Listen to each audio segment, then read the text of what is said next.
우리가 어제 이제 욥기 28장을 통하여 사람을 살리는 지혜에 관련해서 함께 말씀을 들었습니다. 오늘은 29장부터 31장까지를 같이 살펴보려고 합니다. 욥은 친구들과 논쟁을 하면서 점점 하나님의 절대 주권에 대하여 인정하고 머리를 숙이면서 현실의 고난에 대하여 담담하게 수용하는 그런 마음의 자세를 가지고 있는 이런 이제 분위기가 만들어지게 되었습니다. 하지만 그 마음 가운데서 그래도 나는 여전히 내 죄로 인하여 이 고난이 온 것은 아니다라고 하는 고난에 대한 어떤 무죄에 대하여 자기 마음 가운데 확신이 있어요. 자, 그렇지만 무엇 때문에 고난이 왔는지 그 이유에 대해서는 이해할 수 없어서 너무나 답답한 마음을 가지고 있는 것입니다. 그러면서 이제 29장부터 31장까지는 자기 인생을 전체적으로 돌아보면서 독백을 이제 하고 있습니다. 먼저 29장에서는 고난당하기 이전의 삶을 추억하면서 그때로 돌아가고 싶은 자기의 심정을 고백하고, 30장에서는 현재 비참한 고난의 상황을 애통해하고, 그리고 31장에서는 자신의 무지함에 대하여 다시 한번 강조하는 이런 이제 맥락으로 욥기 29장부터 31장까지는 흘러가게 됩니다. 먼저 이제 29장을 우리가 살펴보게 되면 29장 1절로 6절까지는 욥이 하나님과 함께 했던 지난날의 그 행복했던 때를 추억하는 내용인데, 우리가 4절까지만 이제 같이 읽어 보았습니다. 우리가 29장 1절 이하를 보게 되어지면 욥이 풍자 이르되 나는 지난 세월과 하나님이 나를 보호하시던 때가 다시 오기를 원하노라. 그때는 그 등불이 내 머리에 빛이었고 내가 그의 빛을 힘입어 암흑에서도 걸어 다녔느니라. 내가 원기왕성하던 날과 같이 지내기를 원하노라. 그때는 하나님이 내 장막에 기름을 발라 주셨도다. 지난날 하나님이 나를 보호하시고 나를 사랑하시고 나를 축복해 주셔서 내가 어두운 어떤 그런 상황 가운데서도 내가 힘차게 걸어다니고 내가 내 할 일을 잘 감당하고 하나님이 내 인생을 축복하시고 내 집을 축복하셔서 내가 너무나 행복하게 살았던 지난 날들을 생각을 하는 거죠. 근데 지금은 내가 그 하나님을 찾고 싶어도 하나님이 나를 만나주지 않는 이 답답한 현실이 지금 욥의 삶 속에 가득하니까 지난날에 그 행복했던 예수님과 함께 주님과 함께 행복했던 그 날들을 생각하면서 내 마음 가운데 그때로 돌아가고 싶은 간절한 열망이 그 속에서 일어나게 되죠. 그리고 이제 7절 이후에는 욥이 사회적으로 굉장히 존경받던 모습을 회상하게 됩니다. 7절을 보게 되어지면 그때는 내가 나가서 성문에 이르기도 하며 내 자리를 거리에 마련하기도 하였느니라. 여러분, 특별히 이 고대 이스라엘 사회에서 이 성문에서의 역할은 굉장히 중요한 역할이었어요. 이 성문에서 이제 많은 사람이 함께 모여서 물건을 사고 팔기도 하고, 백성의 지도자들은 성문에서 재판을 열기도 했습니다. 그리고 이제 이 성문은 주로 사회적으로 힘이 있고 그리고 명망이 있는 사람이 함께 모여서 교제하고 여러 많은 문제들을 나누어 가는 중심적인 장소가 바로 성문이었어요. 욥도 당연히 그 시대에 존경받는 인물이었으니까 욥도 그 성문에서 자기의 자리가 있었죠. 29장 12절 이하를 보게 되어지면 이는 부르짖는 빈민과 도와줄 자 없는 고아를 내가 건졌습니다. 나는 맹인의 눈도 되고 다리 저는 사람의 발도 되고 빈궁한 자의 아버지도 되며 내가 모르는 사람의 송사를 돌보아 주었으며 불의한 자들의 턱뼈를 부수고 노획한 물건을 그 이새에서 빼내었느니라. 자, 지금 욥이 무엇을 말하고 있습니까? 내가 왜 성문에서 내 자리가 있는 내가 중요한 사람이 되었을까? 그 이유는 자기가 훌륭한 삶을 살았기 때문에 백성에게 영향을 주는 그런 멋진 삶을 살았기 때문에 자기가 많은 사람 앞에서 존경받는 위치에 있게 되었다는 거예요.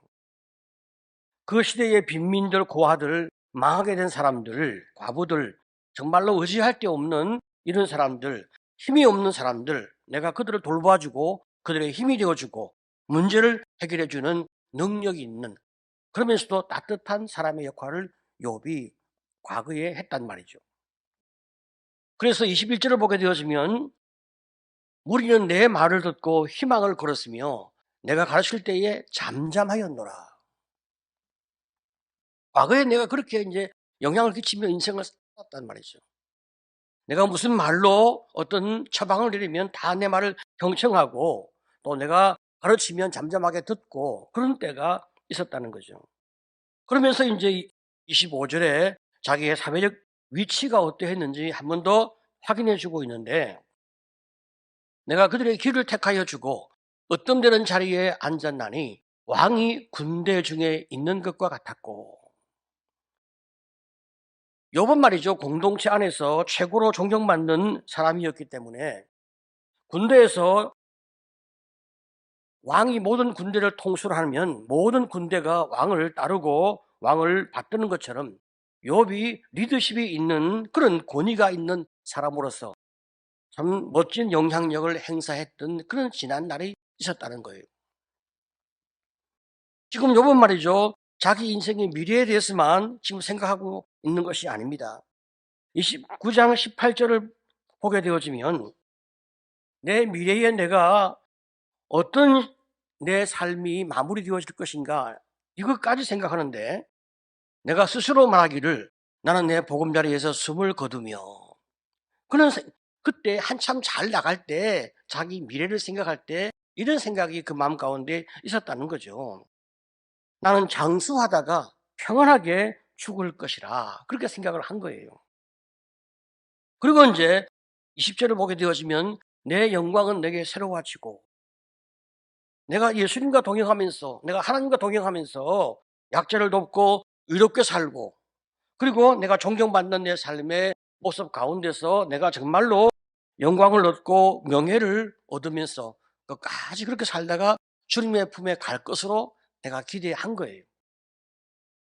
그런데 어느 한순간에 이 모든 명예와 행복은 다 사라지고 사람은 나를 비웃는 그런 위치에 서게 되었다는 겁니다.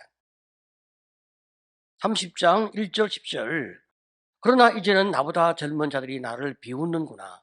그들이 나를 미워하여 멀리하고 서슴지 않고 내 얼굴에 침을 뱉는도다. 여러분, 이 삶의 격차를 참 사람이 수용하기가 굉장히 어렵습니다. 물질적으로 부유하고 참 많은 사람에게 사회적으로 존경을 받고 스스로 내가 참 영광스러운 삶을 살고 있다고 자부하고 만족하고 있는 사람이 하루아침에 모든 걸 다 잃었어요.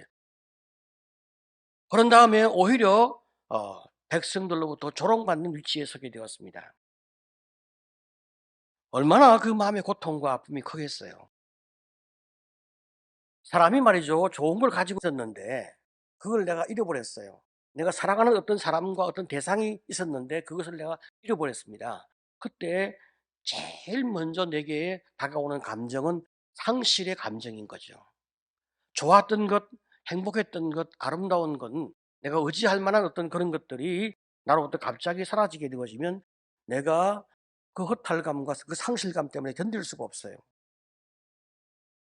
사람들이 욥에게 어떤 모욕을 주었습니까? 30장 12절 이하를 보게 되어지면 그들이 내 오른쪽에서 일어나 내 발에 덫을 놓으며 나를 대적하여 길을 애워싸며 그들이 내 길을 헐고 내 재앙을 채촉하는도다.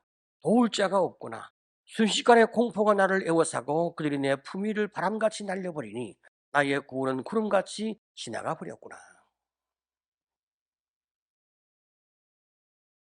높은 삶의 수준을 갖고 살던 이 욥이, 먹고 사는 문제에 전혀 참 연연하지 않던 욥이, 존경받는 사람, 무엇보다 명예가 참 소중한 사람으로 생각하며 인생을 살았던 욥이 하루아침에 쫄딱 망하니까 많은 사람들이 인과응보적 생각을 하는 거예요. 무슨 죄가 있으니 하나님이 저를 심판하지 않았겠는가. 그래서 많은 사람들이 욥을 향하여 덫을 놓고 대적하고, 그리고 그가 가는 길을 헐고, 그의 삶에 주어진 재앙도 많은데 더 많은 재앙을 덧붙이는 거예요. 얼마나 그 인생이 힘들겠어요. 당당하고 자신감이 있는 욥이었지만 이제는 내가 매 순간 매 순간 공포를 느끼는 거예요. 거리를 나갈 때, 사람이 나를 쳐다볼 때 공포를 느끼는 거예요. 이런 자신을 보니까 자신의 품위가 바람같이 날아가서 내 존재가 너무 하찮은 그런 존재로서의 자기 존재를 느끼니까 얼마나 그 마음 가운데 비참한 마음이 일어나겠습니까? 심지어 자신은 어려운 사람을 많이 도와주었는데 정작 내가 어려워지니까 아무도 나를 도와주지 않는, 참 이 외로움과 고독과 탄식이 그 안에서 터져 나오는 거죠. 25절 이하를 보게 되어지면 고생의 나를 보내는 자를 위하여 내가 울지 아니하였는가? 빈궁한 자를 위하여 내 마음에 근심하지 아니하였는가? 내가 복을 바랐더니 화가 왔고 광명을 기다렸더니 흑암이 왔구나. 내가 수없이 많은 사람을 도와주었는데 정작 내가 힘들 때 아무도 나를 돕지 않고 오히려 나에게 해를 주는 사람이 너무나 주변에 많이 있으니까 내가 견딜 수가 없는 거예요. 그리고 이 모든 어려움은 하나님 때문이라고 하나님께 호소하는 거예요. 19절 이하를 보게 되어지면 하나님이 나를 진흙 가운데 던지셨고 주께서 돌이켜 내게 잔혹하게 하시고 힘 있는 손으로 나를 대적하시나이다. 여러분, 욥이 하나님을 원망하고 저주하고 죽으라, 그렇게 이제 그 아내도 욥을 질책하고, 그리고 주변에 많은 사람이 그 어려운 가운데서 네가 어떻게 너의 선함을 지키고 있느냐, 그것 자체가 가정스럽지 않냐, 그렇게 말하고 있는 이때 욥이 하나님께 원망하기는커녕 내 고통을 하나님께 호소하는 거예요. 이거 굉장히 차원이 다른 그런 이제 자기의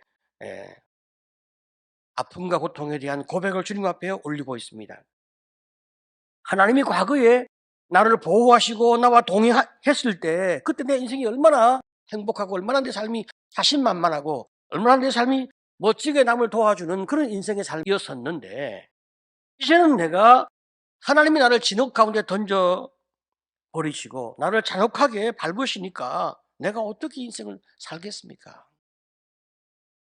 그러면서 이제 31절에서 자신의 무지함을 다시 한번 주장하게 되는 거죠.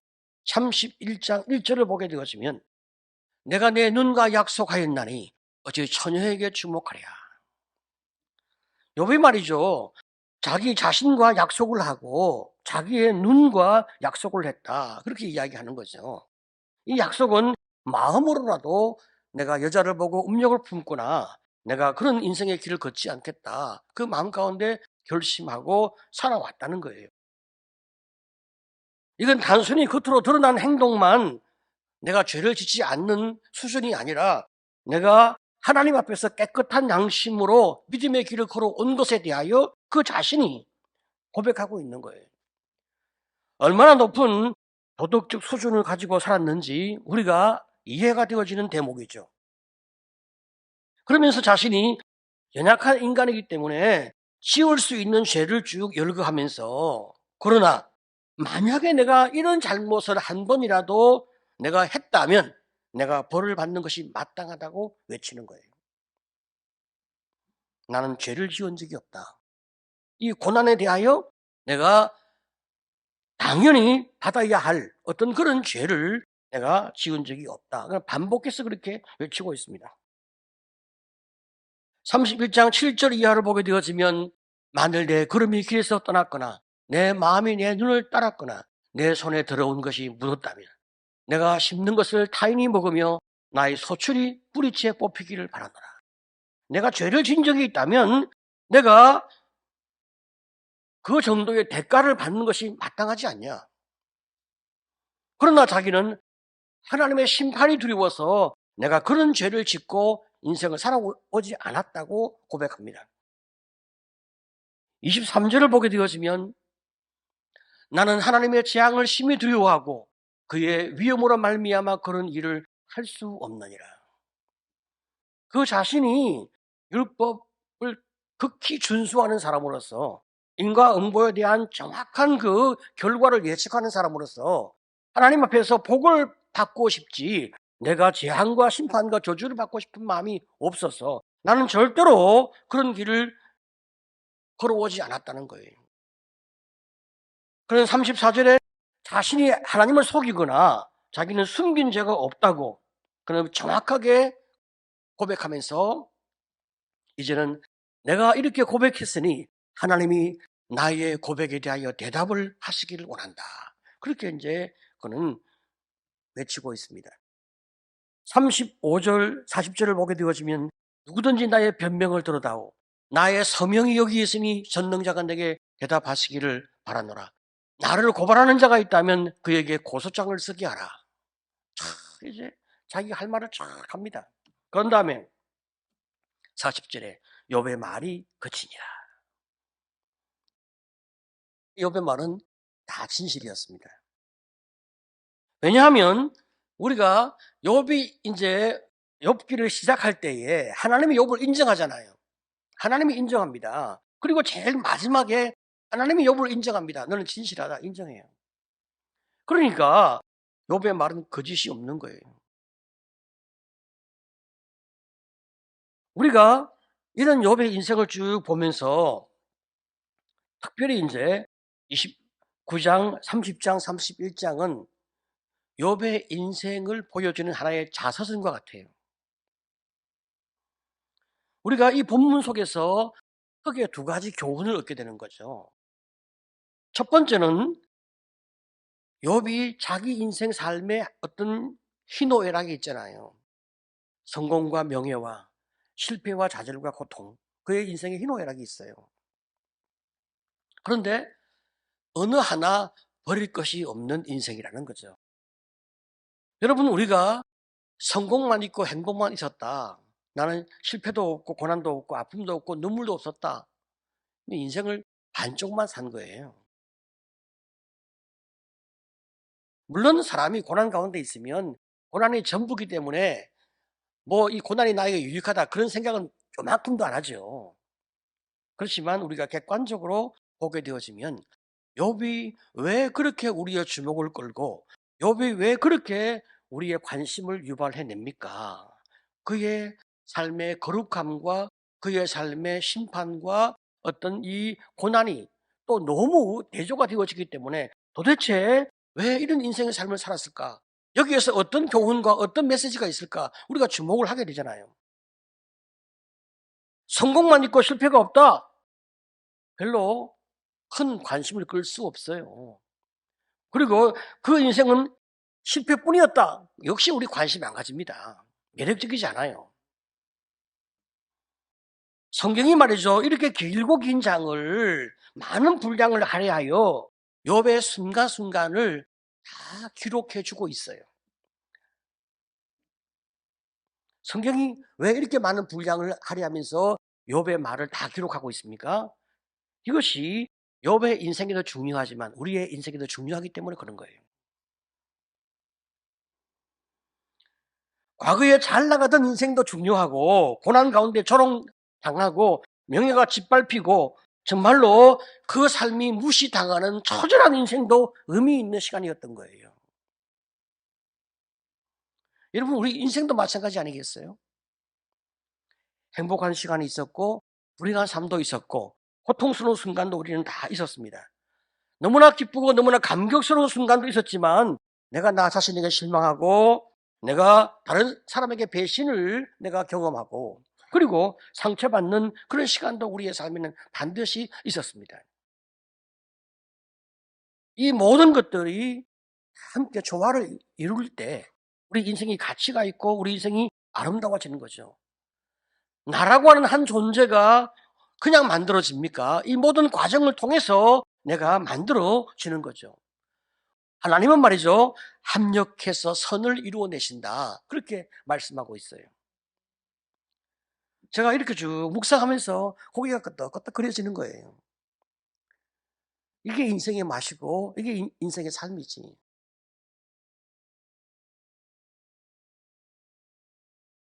인생 삶 속에서 행복이 있고 또 아픔이 있고 성공이 있고 실패가 있고 우리는 다 그 길을 걸어가는 거예요. 그런데 그 모든 걸 통해서 내가 누군지, 하나님이 나에게 어떤 존재인지를 깨달아가는 이런 시간이 우리에게 너무 중요해진 거죠. 첫 번째 우리가 생각할 포인트는 이제 인생 삶의 모든 과정이 다 소중한 거다. 그렇게 우리 성경이 욥을 통해서 우리에게 말씀해 주고 있고요.